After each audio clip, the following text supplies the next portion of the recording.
जिंदगी में खराब समय में दिया गया साथ सफलता मिलने पर बजने वाली तालियों से हजार गुना बेहतर होता है।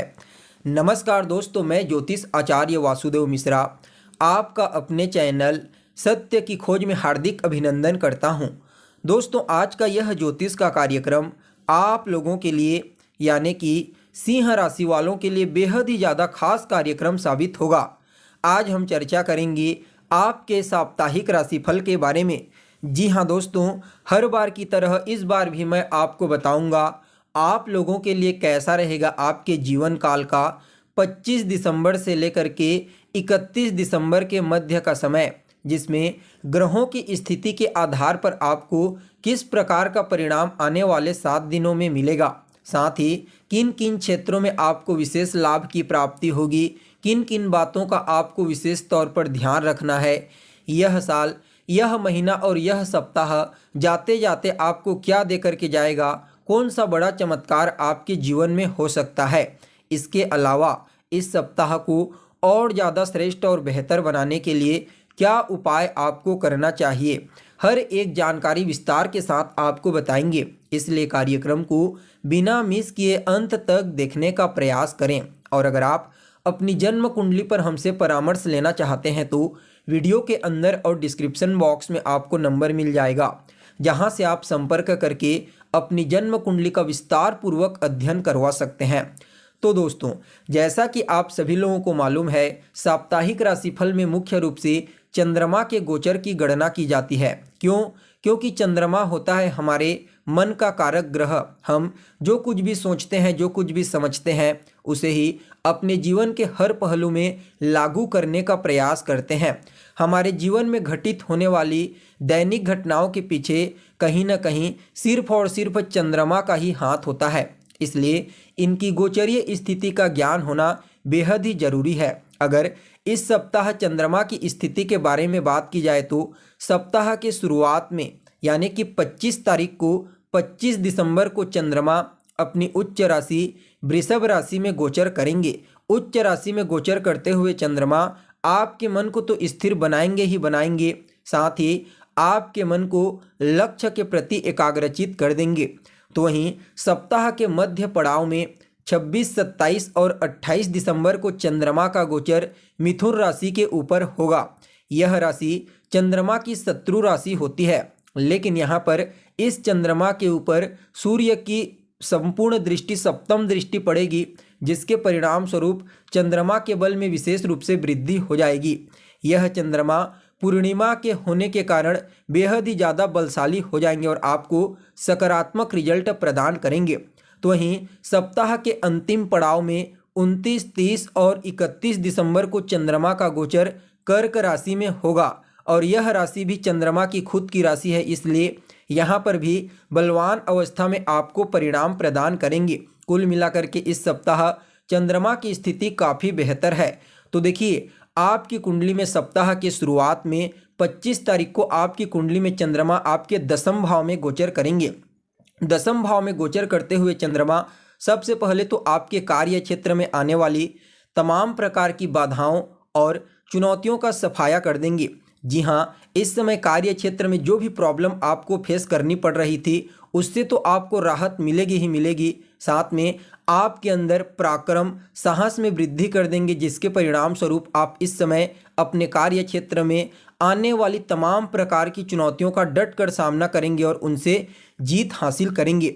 तो वहीं दोस्तों, जो जातक सरकार के साथ जुड़कर कार्य करते हैं, सरकारी नौकरी करते हैं, या तो हो सकता है इस समय उनके इंक्रीमेंट में वृद्धि हो जाए या फिर उनके पद में वृद्धि होने की प्रबल संभावना नजर आ रही है। इसके अलावा जो जातक गवर्नमेंट जॉब की तैयारी कर रहे हैं, उन लोगों को भी इस समय कोई गुड न्यूज़ की प्राप्ति होगी। मुख्य रूप से देखा जाए तो जो लोग लिक्विडिटी से संबंधित, तरल पदार्थ से संबंधित व्यापार करते हैं, काम करते हैं, उन लोगों को अपने कार्य क्षेत्र में विशेष सफलता की प्राप्ति होगी। मेडिकल फील्ड में कार्य करने वाले जातकों के लिए भी यह समय अत्यंत ही श्रेष्ठ कहा जा सकता है। दसम भाव में गोचर करते हुए चंद्रमा आपके चतुर्थ भाव को देखेंगे आपकी कुंडली के, तो इस दृष्टिकोण से इस समय आपके भौतिक सुख साधनों में भी वृद्धि कराने वाले साबित होंगे। इस समय भूमि, भवन, मकान, वाहन इन क्षेत्रों में आप निवेश कर सकते हैं।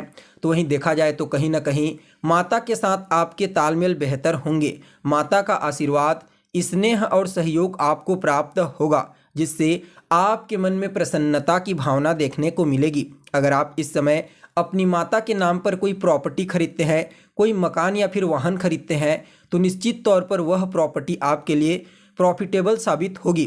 तो वहीं दोस्तों, जो लोग पॉलिटिशियन हैं, राजनीति के क्षेत्र से जुड़े हुए हैं, उन लोगों को भी इस समय जनता का पूर्ण सपोर्ट और सहयोग प्राप्त होने वाला है। जनता के बीच में आपकी प्रसिद्धि बढ़ेगी। तो वहीं सप्ताह के मध्य पड़ाव में 26, 27 और 28 तारीख को चंद्रमा का गोचर आपकी कुंडली में 11th हाउस में होगा, 11वें भाव में। 11वें भाव में गोचर करते हुए चंद्रमा आपके जीवन में धन आने के सभी मार्ग को खोल देंगे। इस समय आपकी कोई अधूरी इच्छा पूरी हो सकती है जो लंबे समय से पूरी नहीं हो पा रही थी। तो वहीं बड़े भाई बहनों के साथ आपके तालमेल बेहतर होंगे, उनका सहयोग आपको पूर्ण रूप से प्राप्त होगा। कहीं ना कहीं आपको स्वास्थ्य से संबंधित समस्या थी, तो उससे भी काफ़ी हद तक आपको राहत की प्राप्ति होने वाली है। तो वहीं दोस्तों, देखा जाए तो सरकारी क्षेत्र में भी इस समय आपको विशेष तौर पर लाभ के कई अवसर प्राप्त होंगे। ठेकेदारी का कार्य करने वाले जातकों को जबरदस्त तरीके से आगे बढ़ने का मौका मिलेगा। चंद्रमा की पंचम भाव पर दृष्टि पड़ेगी, जिसके परिणाम स्वरूप इस समय जो जातक संतान कंसीव करना चाहते हैं, उनको कोई गुड न्यूज़ की प्राप्ति हो सकती है। अगर आपकी संतान पहले से ही है तो संतान के साथ आपसी तालमेल बेहतर होंगे। इस समय संतान की तरफ से आपको कोई शुभ समाचार की प्राप्ति हो सकती है। जो जातक किसी के साथ रिलेशनशिप में हैं, तो उनके बीच की बॉन्डिंग भी इस समय काफ़ी हद तक मजबूत होने वाली है। आपकी संतान को उसके कार्य क्षेत्र में विशेष तौर पर सफलता की प्राप्ति होगी। इसके अलावा इस राशि के विद्यार्थियों के लिए भी यह समय अत्यंत ही श्रेष्ठ साबित होगा। उन लोगों को अपने पढ़ाई के क्षेत्र में इस समय अपने गुरुजनों का, अपने शिक्षकों का पूर्ण सहयोग प्राप्त होने वाला है। तो वहीं दोस्तों, इस समयावधि में कहीं ना कहीं आपके पूर्व के कर्मों का भी आपको पॉजिटिव रिजल्ट प्राप्त होने वाला है। आपको बता दें, जब चंद्रमा आपके पंचम भाव को दृष्टि गोचर करेंगे, तो यह कहीं ना कहीं आपके जीवन में सफलता के नए रास्तों को तो खोलेंगे ही खोलेंगे। इसके अलावा इस समयावधि में आपके पिता का भाग्य जागृत हो जाएगा, जिसकी वजह से उनको भी अपने कार्य क्षेत्र में विशेष तौर पर सफलता की प्राप्ति होगी। तो वहीं दोस्तों, इस समयावधि में आपके जीवन में कुछ पॉजिटिव घटनाएं ऐसी घटित होंगी जो लंबे समय तक आपके लिए खुशी का पल निर्माण कर देंगे। तो वहीं सप्ताह के अंतिम पड़ाव में यानी कि 29, 30 और 31 दिसंबर को चंद्रमा का जो गोचर होगा वह कर्क राशि के ऊपर देखने को मिलेगा। कर्क राशि चंद्रमा की खुद की राशि होती है। 12वें भाव में चंद्रमा गोचर करेंगे। हालांकि यह भाव ठीक नहीं होता, लेकिन चंद्रमा खुद के घर में गोचर करेंगे, जिसके परिणाम स्वरूप आपके खर्चों में तो वृद्धि करेंगे, लेकिन वह खर्च बेकार की चीज़ों में नहीं, बल्कि दान पुण्य और धार्मिक चीज़ों में आपके खर्चे होंगे। जी हाँ, इस समय आपका पैसा आपके पुण्य में जुड़ेगा। जो जातक विदेश जाना चाहते हैं, फॉरेन जाकर के किसी भी प्रकार का कोई बिजनेस, व्यापार या फिर पढ़ाई लिखाई करने के लिए जाना चाहते हैं, तो निश्चित तौर पर इस समय वह विदेश जाने का प्लान कर सकते हैं। तो वहीं कोर्ट कचहरी के मामलों में आपको इस समय राहत मिलने वाली है। अस्पताल के भी अगर आप चक्कर लगा करके थक गए थे, तो उससे भी आपको छुटकारा मिलेगा। छठे भाव पर चंद्रमा की दृष्टि पड़ेगी, जिसके परिणाम स्वरूप इस समय आपके जीवन में रोग, ऋण, शत्रु इनका भी सफाया हो जाएगा। जी हाँ दोस्तों, अगर स्वास्थ्य से संबंधित कोई भी समस्या आपको है, तो उससे काफ़ी हद तक आपको राहत मिलने वाली है। इस समयावधि में आपको अपने परिवार के लोगों का और अपने दोस्तों का सहयोग पूर्ण रूप से तो प्राप्त होगा ही होगा। साथ में देखा जाए तो अगर आपने किसी से कोई लोन ले रखा है, तो उसका भी आप इस समय चुकता कर पाएंगे। कुल मिलाकर के यह सप्ताह आपके लिए अत्यंत ही श्रेष्ठ साबित होगा। फिर भी इस सप्ताह को और ज़्यादा बेहतर बनाने के लिए रोजाना आप सूर्य देव को अर्घ्य प्रदान कीजिए। रविवार के दिन मजदूरों के बीच में बैठें, आपको सकारात्मक रिजल्ट की प्राप्ति होगी। तो दोस्तों, कैसी लगी आपको जानकारी, कमेंट करके बताइए। फिर मिलते हैं एक नए और ताज़ा एपिसोड में। तब तक के लिए नमस्कार।